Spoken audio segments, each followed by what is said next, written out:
Hey, this is your coach, the Locksmith, and you already know why I am not showing my face.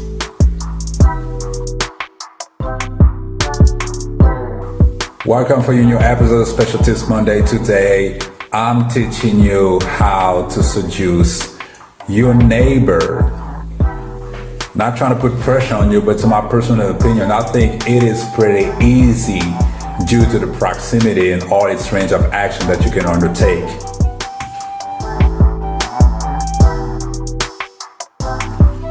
Be polite.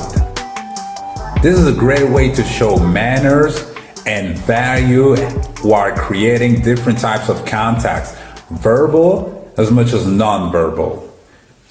Being polite will obviously put you in a position where you will have to talk to a person without putting them on an alert mode. Like, oh no, oh my God, he tried to talk to me, he tried to seduce me. Now, when you're being polite, you follow a guideline that the person you talk to can easily understand, so they won't panic, which is very positive, and you can use that dynamic to slowly move it on to a seduction process.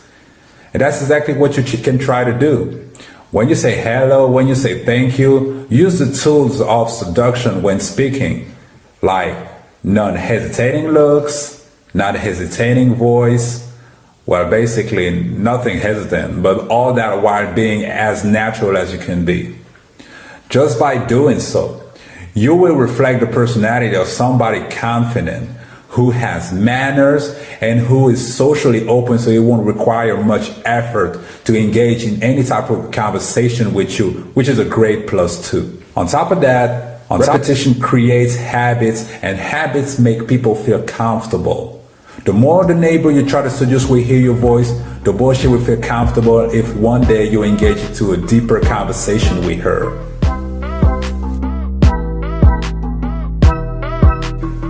Your neighbor is pretty likely to see you kind of often, but you guys would not obviously be in a position to talk to each other every single time.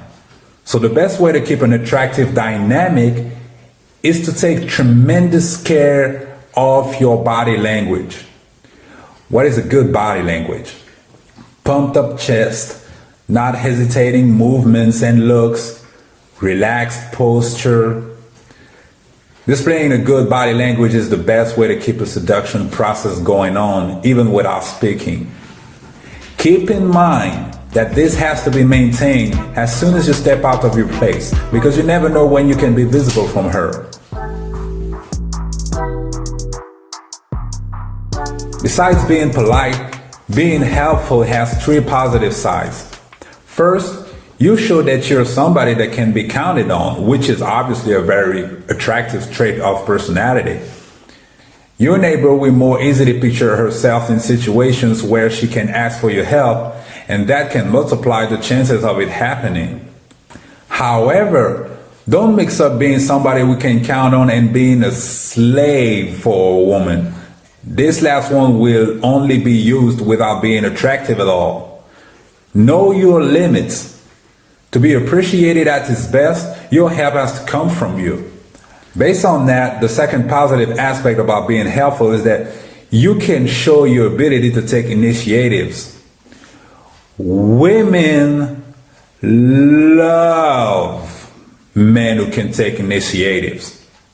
And this can be shown in any other situations involving the both of you. This ability is one of the most appreciated among women.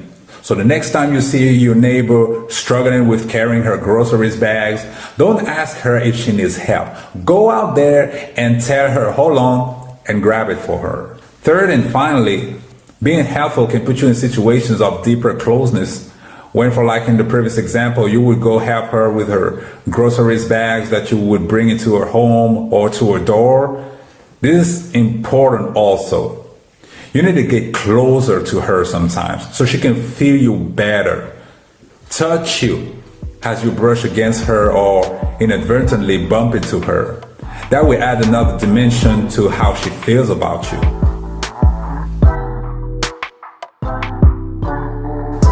Another good way to look attractive to your neighbor is to show that you have a good and balanced life.